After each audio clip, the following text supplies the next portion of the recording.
Here's my K50WPC. It's a 3/4 inch rotor. The inside is similar to a Rainbird 27, except spoon drive. It does look very similar to Rainbird's commercial rotors. There's a 3/4 inch input, and it runs well off the hose. I think the drive nozzle is a 5/32. I'm not exactly sure what the WH model number designation means for this. I'd have to ask somebody like Bill or somebody that knows. Seems to run really well. It doesn't leak hardly at all. And it's got some great distance. I've got the diffuser screw all the way out. So when I originally got this, I thought it was a 1-inch rotor and it would have to be run off a pump. But no, this is 3/4 inch, just like the 27, except spoon drive.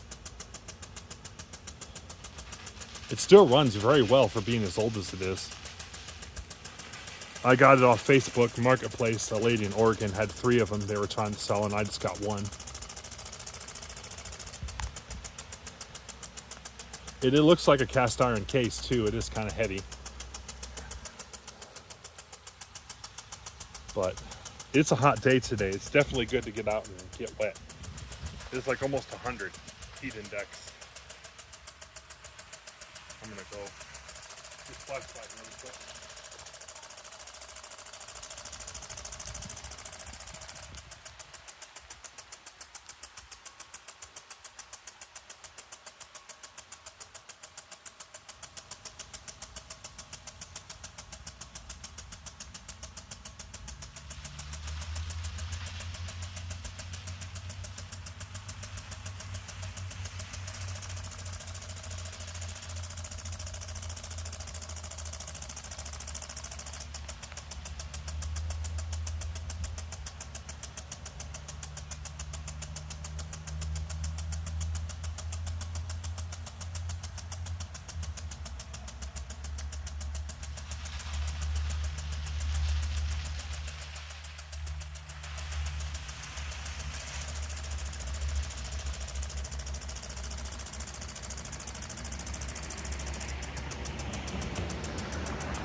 Give it some diffusion.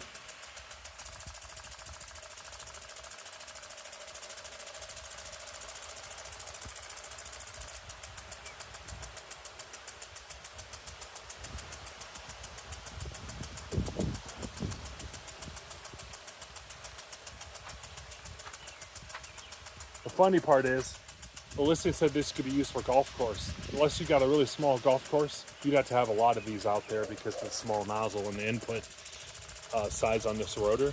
It wouldn't be putting out enough water. At least that's my guess. The ones on golf courses are usually 1 inch to about maybe 1.5 inches. I'd say sprinklers they have out there, they have much bigger nozzles than this, and they're ran off a pump. So I don't think you would want to use this on a golf course unless it's a very small one.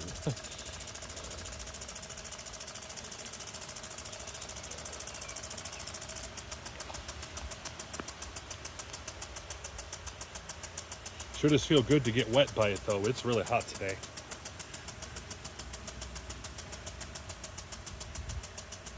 So I think Weathermatic and Buckner was the only ones that made rotors like these with a spoon drive. Although the 17091 and 17081 is supposed to be like the 47 and 37 respectively. They have a PJ tube arm, just like Rainbird's models. I'm not sure if Weathermatic made any of these with the PJ arm, but probably don't want to ever install these in areas where there's corners because you'd be getting side splash where you don't want it to be. That was the whole idea behind the PJ, was to line it up with a stream, the side splash, so you don't get it all in places where you don't need it to get. But back then, a lot of these old sprinklers had spoon drives, arms in them, so you really couldn't help it until I don't know if it was Buckner or Rainbird that came out with the first PJ tube design. So anyway, either of those came out, then they didn't have to worry about it.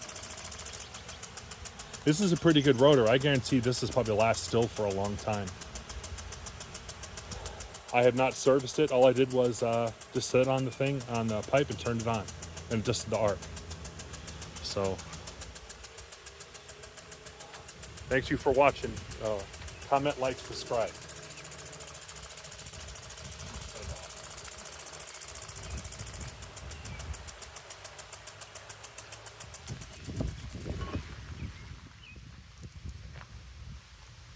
Check out all my other videos if you like irrigation.